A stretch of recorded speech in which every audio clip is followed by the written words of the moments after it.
Although, correct me if I'm wrong, the Dodgers are up 3-2, right? They count that as 2 games. They've got to do something. No, they did not. Maybe with 18 innings, still 1 game. Okay. Well, 18 innings. it just seemed awful long. No, it's just like it had to wait longer. I can't believe took its toll, though. I can't believe we haven't talked about the story of the night, Which is Connor Bedard and the Blackhawks. Well, I was waiting for that. I know, but you usually come in champing at the bit. Well, I know, but I want to be respectful to the World Series. It is the Fall Classic. But let me tell you, Hawks are very interesting. Senators aren't a classic in the fall?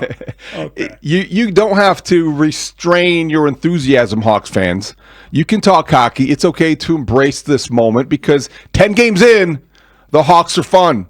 And Bedard, I was looking for my hat. It was like, okay, I'm going to throw it at the television set. I wasn't there when he finished scoring his 3rd goal. I was there at the beginning of the night where it was electric. I know attendance is down for the first few games. How can attendance ever be Maybe down? just a matter of early season, weeknights. Maybe it's a cost thing. Hawks have to re-earn people's trust. Do we not have enough money in our town? I don't know what's going on. And tickets are expensive. They are expensive. And I think that maybe people also find it easier to find the Hawks on television this year. Wow. CHSN is easier to find, and it's a great broadcast. People might be staying at home. But when you go, and I can tell you from being there from at the beginning of it, it's a really cool atmosphere. And you're seeing a young team starting to play, and they're aggressive, they're fast, and they're fun. And Bedard last night now has, in 10 games, he's got 6 goals and 6 assists, 12 points, point-a-night guy. You jack up with the hat trick, you jack up that goal average of points. It's great. It's really good. And his goals were really good. No cheapies. The goal, the first goal, was that the one on the sideline? He had absolutely no path to goal, and he lifted the puck up, put it right over the guy's shoulder. I'm telling you, he's awful good. And the third one, upper right-hand corner of the goal, top shelf, if you will, and it was one of those plays that only guys with that kind of puck control can make. Yes. And then the velocity coming off the stick, that was, you talk about a special goal scorer, that was the special. And Connor Bedard reminded everybody last night, number one, what he's capable of, but also what he's committed himself this offseason. Yes. Last summer, he kind of disappeared. For 5 months, he declined a chance to play internationally. He went back home to Vancouver and, by all accounts, worked on his body. Of course. And Sunday night against the Kings, he won 10 faceoffs out of 18 opportunities, and that was the highest total of his career. And then he followed that up with a hat trick. This is a more all-around player doing the little things, a little feistier, and you like to see it. It's just a lot of fun. And then you got other guys. Frankie Nazar, you're going to get an empty netter. You're going to get an empty netter when you're the fastest guy on the ice. That happens. Man, did he fly down the ice with that? They fouled him, and he still threw the thing. And then after the hat trick, they're mixing it up with the Senators, who came in second leg of a back-to-back after winning 3 in a row. Then they got feisty, and it got chippy at the end. Yeah. They get all the penalties. Bertuzzi's getting in a fight. Rinzel gets thrown down. But that's what you like to see, even after. Looked like he got popped in the cheek earlier. He looked like he got the wrong end of a bar fight. He looked like he got assaulted. He did. He's a big kid. Yeah. Still a kid. He's a child. And you pointed out before the show, Bedard no longer a teenager. Yeah, they said on the broadcast that I think it was Levshinov, he had a birthday. Now they have no teenagers. They're all in their very early 20s or 20, but there are no teenagers right now on the Blackhawks. You look at the core of this team, still very young, but no more teenagers. Bedard and Nazar offensively, Rinzel and Levshinov defensively. Right. Those 4 guys are still early 20s, and they have a long time to grow into being an NHL player, maturing, and they're already very skilled. So it's a lot of fun to watch this Hawks team through 10 games be better than people thought. And here they are with Frankie Nazar is a Michigan man. Did he get a degree? Because usually you come out in your junior year, right? It's a very good question. He's got the contract. I wonder if he has his degree. I think he came out after 3 years. Yeah, that's what I'm saying. So maybe not. Huh. I wonder. That's a good question. He's he seems like somebody who would want that. Yeah. He also seems super bright, and he made a joke about not everyone went to college or something. He made a joke early in the year about some of the rockheads in the locker room. Well, a lot of guys like baseball get drafted right out of high school or juniors. Yes. They don't go the traditional high school route. They don't go the traditional college route. Yes. And they don't play college hockey like Macklin Celebrini did, like Frankie Nazar did. So Connor Bedard, for instance, Celebrini's doing pretty well. I know. That's what somebody said last night when I was like getting excited about Bedard and texting with my son, and he's like, "Yeah, Macklin Celebrini, you should look at last night's highlights." Hey, just let me enjoy this. I'm not comparing the two. I know everyone's gonna. It's okay. I'm lamenting that they didn't get both. It is funny because you get excited about Bedard with a hat trick, the first one of his career, and then you're like, "Oh man, he's got 12 points in 10 games," and then you look at the NHL points leaders. He's like, "Wait, 23rd?" Yes, crazy. There's a lot of good young players. Yeah. There's a lot of good, real young players in the NHL. No doubt about it. Getting it done like Connor Bedard is, but in Chicago, he's beginning to show again what made people so excited about getting him in year 3.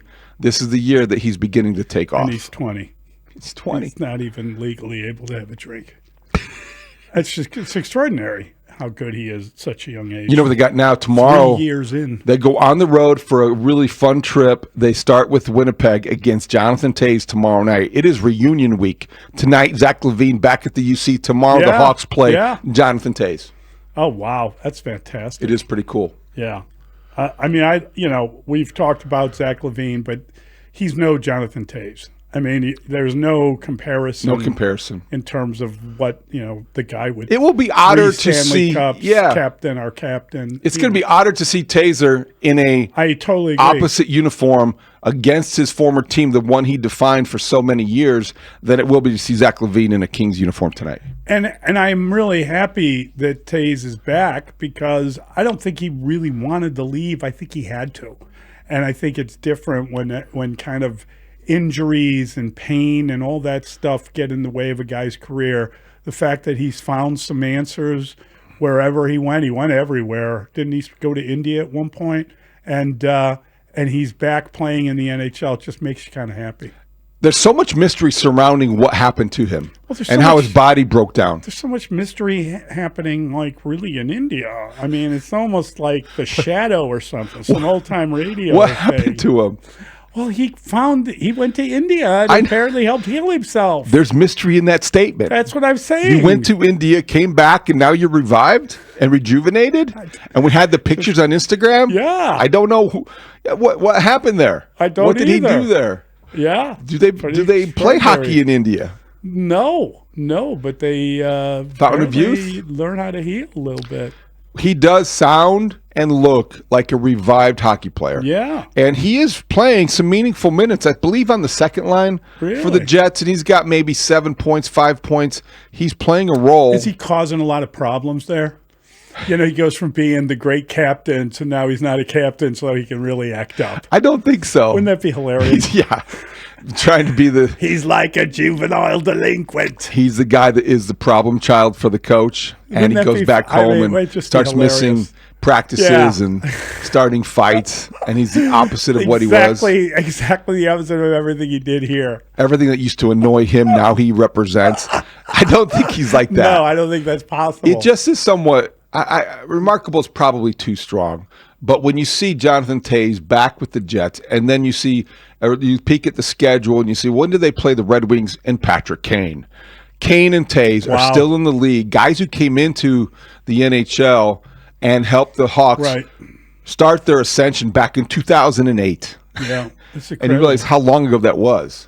And I mean, Kaner never left. And I always thought that his game was such that he was going to be able to play a lot longer than Toews, because Toews was a guy that whenever you needed anything, you needed someone in front of goal, I'll do it. Like, he did any dirty work known to man that was necessary for success of the Blackhawks, at the expense maybe of the longevity of his career.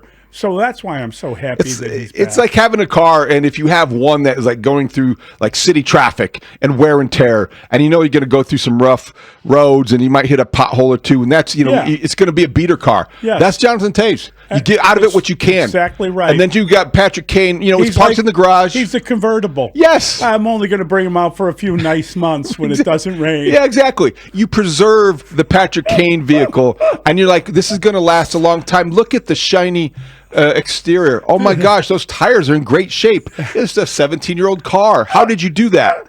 Well, we keep it out of the fray. Exactly. That's Patrick Kane as a hockey player. When has he ever entered the fray? It's totally true. And nobody is disrespecting that. No.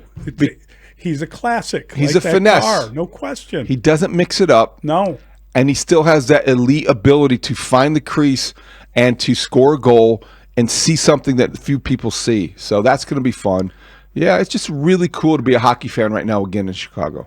We kind of, we think of them as a single entity because it was so often we mentioned Kane and Toews. Yeah, exactly. Kane and Toews. And I just wonder if they even have like a close friendship anymore, or if they even That's a really interesting question. In touch. I'm just saying, you never know. They're completely different individuals. One guy's Canadian, one guy's American. They're from different parts of the world. I think they're bonded by that connection. Yeah, I think they're bonded and those by experiences. Yes. I don't think they were ever maybe as close as people wanted them to be necessarily. There was never animosity. No, but there was never a tandem. Just different personalities. Yeah, exactly. And I think that guys like you, when I think back to those teams, Patrick Kane was always talking about his friendship with Patrick Sharp and some other guys on that team. Taser certainly had the connection with him, but I'm guessing that like Michael and Scotty don't talk as much as they once did. Well, that's a different dynamic. I know. Yeah. I'm just there joking. seemed to be a jealousy element that I never really sensed with Patrick Kane and Jonathan Toews. But that's an interesting comp because when you talk about dynamic duos in Chicago sports over the last 25 to 30 years, that's the first one that comes to mind is Jordan Pippen. The next one is certainly Kane and Toews. Yeah, no doubt about it. They have different relationships and dynamics, but Jordan Pippen is one of those ones that you could study in sociology class or relationships class or something to look at, like, where did it fall apart? How did it last so long? And what fractured it?